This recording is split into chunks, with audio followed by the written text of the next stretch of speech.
ಅಗರ್ವಾಲ್ರಿಗೆ 2 ಮಕ್ಕಳು, ಅಬ್ದುಲ್ಲಂಗ್ 12 ಮಕ್ಕಳು.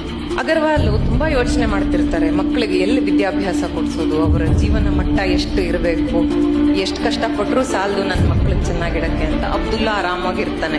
ಕೇಳ್ತಾರೆ ಅವರು, ಅಲ್ಲಪ್ಪ ನಂಗೆ 2 ಮಕ್ಕಳು, ನಾನು ಇಷ್ಟು ಯೋಚನೆ ಮಾಡ್ತೀನಿ, ಈ 12 ಮಕ್ಕಳು ಹೇಗಿಷ್ಟು ಆರಾಮಾಗಿದ್ಯಾ ಅಂತ. ಅದಕ್ಕೊಂದಂತಾನೆ, ನೀವೀಗ ಕಷ್ಟಪಟ್ಟು ಏನು ಮಾಡಿಡ್ತಾ ಇದ್ದೀರಲ್ಲ, ನಾಳೆ ಅದೆಲ್ಲ ನನಗೆ ನನ್ನ ಮಕ್ಕಳಿಗೇನೆ ಅಂತ.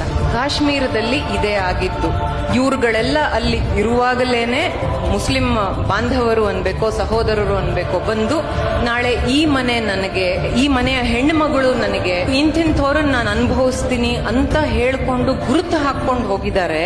ಇದು ಒಂದು ಕಡೆ ಆಗಿರೋದು, ಎಲ್ಲ ಕಡೆಯೂ ಪುನರಾವರ್ತನೆ ಆಗುತ್ತೆ. ಆ ಮತದ ಪ್ರವೃತ್ತಿನೇ ಅಷ್ಟು.